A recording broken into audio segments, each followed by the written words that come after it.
It's amazing to me that once your foot touches that brake pedal, the braking process engages with this, the master cylinder. It's not all about the wheel and the discs and your brake pads. Now within that, you've got your brake fluid and a hydraulic system that has to brake an entire car, which says to me that the brake fluid is vital. Just how important? Well, Bertie's going to explain to us. Brake fluid is a type of hydraulic fluid which is designed to transfer force into pressure and to amplify braking force in cars, motorcycles and even some bicycles.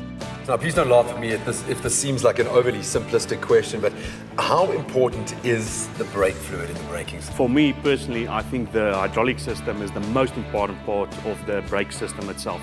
Firstly, because you can't see how it actually operates, and second of all, a lot of people neglect to maintain it properly.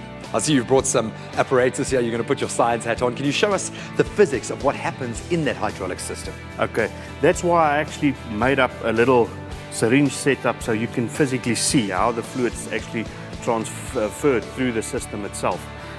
On this side, we'll refer to it as the master cylinder, and you'll note that the diameter is so much smaller compared to your side over there. The reason for it, your master cylinder diameter is much smaller than the slave cylinder or the caliper side that we refer to. And if I apply pressure on this side, you can actually see the movement over there. So you transfer all the liquid from the master cylinder to the slave cylinder over there. Okay, and that's not just your workshop hands there. I'm putting a lot of pressure on this guy. What we must bear in mind as well, this is plastic, so it expands when I apply pressure on this side. On a hydraulic system on a vehicle, everything is cast iron or metal. There's no room for expansion. So you must know how much pressure goes into a braking system, and if anything goes wrong on that side of the system, you're definitely going to have a failure. You look at the kind of physics that are involved with brake fluid, which is designed to take a much higher level of pressure. Anything else in that closed system, that's going to be a major problem. The biggest concern for me is air entering the system itself, because air can be compressed. And if the air can be compressed in the braking system, it means that it actually impacts on the brake performance itself, because you press down on the brake and nothing is happening.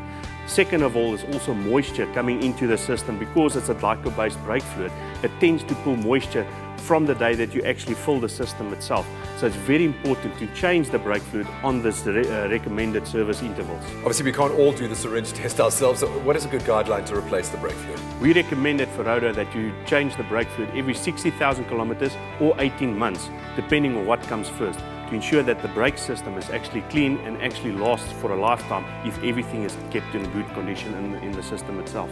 I was going to ask, is this a relatively simple DIY job or more for your advanced kind of petrol heads?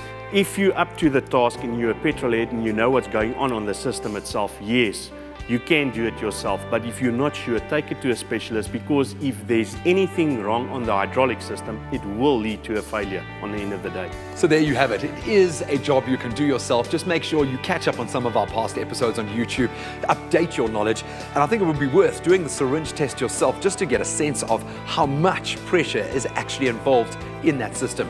But as always, if you have any questions, go to the experts. Thanks, man.